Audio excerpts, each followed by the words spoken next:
अस्सलाम वालेकुम, आप देख रहे हैं प्रोग्राम हम बराबरी के साथ और मैं हूं फरीद रईस। आज के इस प्रोग्राम में हम बात करेंगे पाक भारत ताल्लुकात के हवाले से और मौजू होगा हॉकी और क्रिकेट डिप्लोमेसी।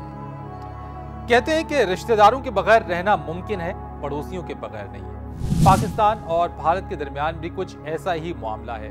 हम लड़ मर सकते हैं, हजारों जिंदगियों को जंगों की भेंट चढ़ा सकते हैं, मुखालफत की खलीज जहन्नुम जितनी वसी कर सकते हैं, लेकिन अपना जोग्राफिया नहीं बदल सकते।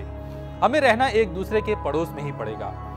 अच्छे पड़ोसी एक दूसरे का एहतराम करते हैं और हुकूक का भी ख्याल रखते हैं, चाहे कोई अमीर हो या गरीब, ताकतवर हो या ज़ईफ।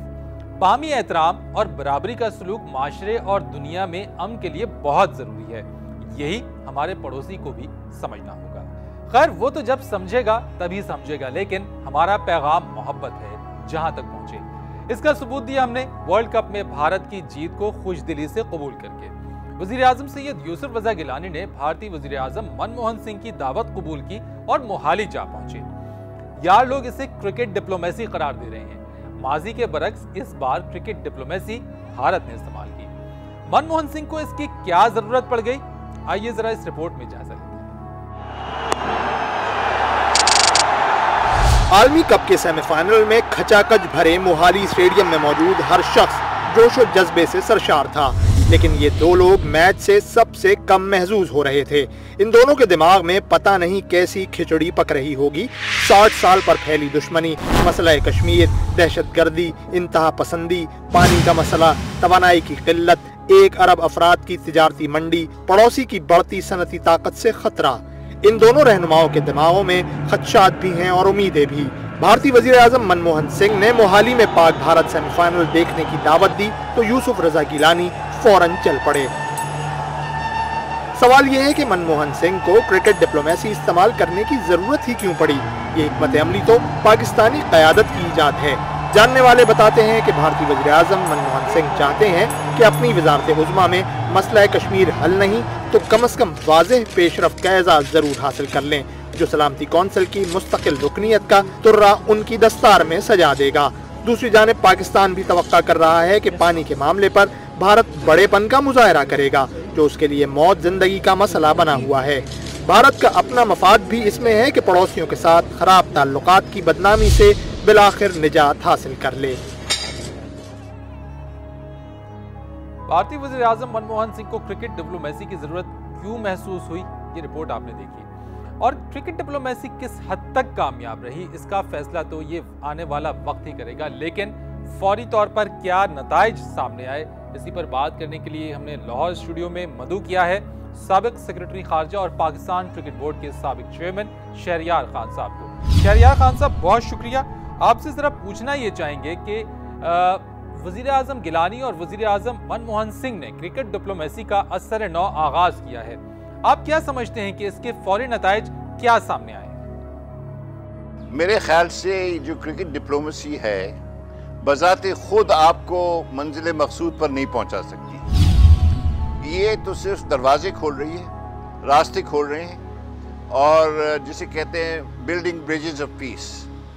तो मेरे ख्याल से ये इब्तिदा अच्छी हुई है और इसके बाद अब दोनों हुकूमतों पर दारोमदार है कि अब आइंदा में जो गिलानी साहब और मनमोहन सिंह साहब ने जो फरमाया है मोहाली में, उस पर पेशरफ्त करें।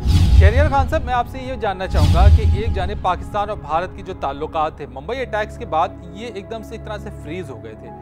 यक ऐसी क्या चीज़ हुई, मनमोहन सिंह ने दावत दे डाली वज़ीर आज़म यूसुफ रजा गिलानी को। आप क्या समझते हैं कि मनमोहन सिंह ऐसा करने पर क्यों कर मजबूर? मेरे ख्याल से हिंदुस्तान की हुकूमत ने ये सोचा कि ये जो टेंशन है, और वो सच्ची बात यह है कि मुंबई के बाद जो हादसे हुए हैं या मुंबई का जो हादसा हुआ है उसकी वजह से रुकावटें आ गई हैं। अब 2-3 साल से वो रुकावटें अपनी जगह कायम हैं। मेरे ख्याल से मनमोहन सिंह साहब ने ये फरमाया कि भाई इसको अब एक तरफ रखते हैं और बेहतरी की तरफ हम जाते हैं। लेकिन शहरयार साहब, एक चीज़ मैं आपसे पूछना चाहूँगा कि अगर सारे मसाइल हल हो भी जाएं और कश्मीर का मसला अगर वैसी जूं का तू रहे तो फिर तो सारे मामलात धरे के धरे ही रह जाएंगे, फिर तो किसी की कोई इंपॉर्टेंस ही नहीं रहेगी, क्योंकि कोर इशू में कश्मीर तो सबसे इंपॉर्टेंस उसको हासिल है। देखिए, कश्मीर के मसले पर 2 मरतबा पहले, एक मरतबा जब वाजपेयी यहाँ आए थे, नवाज शरीफ साहब हमारे प्राइम मिनिस्टर थे, उस वक्त एक फॉर्मूला बना था, सामने नहीं आया लेकिन फॉर्मूला ज़रूर बना था। और उसके बाद मुशर्रफ साहब के ज़माने में और मनमोहन सिंह के ज़माने में भी एक फॉर्मूला बना था। दोनों तरफ से एतराफ़ था कि हम बहुत करीब आ गए हैं कश्मीर के मसले पर। तो कश्मीर के मसला ऐसा है कि उसमें भी सुलझाव हो सकता है अगर दोनों हुकूमतें चाहें, मगर मेरा अपना ख्याल ये है कि बाकी जो मसाइल हैं, जैसे सिर क्रीक है, सियाचिन है, तिजारत है, पीपल्स टू पीपल कांटेक्ट है, कम्युनिकेशंस हैं, उस पर पेशरफ पहले हो जाना चाहिए। अच्छा शहरयार साहब, क्रिकेट डिप्लोमेसी और दोस्ती की जो बातें हैं, जो ख्वाहिश है, वो अपनी जगह पर है, लेकिन एक चीज़ और कि भारतीय मीडिया की अगर हम बात करें तो भारतीय मीडिया जो है अक्सर औकात जो नेगेटिव जो प्रोपेगेंडा है पाकिस्तान के खिलाफ, वो बहुत ज़्यादा जहर उगलना शुरू कर देता है। तो जिस पीस प्रोसेस की बात हो रही है, जिस अमन की बात हो रही है, जिस पीपल टू पीपल कॉन्टैक्ट की बात हो रही है, मसाइल के हल की बात हो रही है, क्या इंडियन मीडिया का ये रवैया इस तमाम पीस प्रोसेस में, इस पीस प्रोसेस को मुतासर नहीं करेगा? क्या इससे नुकसान नहीं पहुंचेगा इस तमाम पीस प्रोसेस? देखिए, मीडिया का रोल बड़ा इंपॉर्टेंट है, ये मैं मानता हूँ। और हिंदुस्तान का जो मीडिया है, कुछ उसमें से जो मीडिया के रिप्रेजेंटेटिव हैं वो बहुत ही एक किस्म से बुरी निगाह से देख रहे हैं पाकिस्तान को, मगर मुझे इस चीज़ का यकीन है कि पब्लिक जो है हिंदुस्तान और पाकिस्तान की, वो अमन चाहती है। शहरयार खान साहब, thank you very much for being with us. आपने इस पर बात की। और नाज़रीन, यहाँ पर लेंगे हमें एक ब्रेक, और ब्रेक के बाद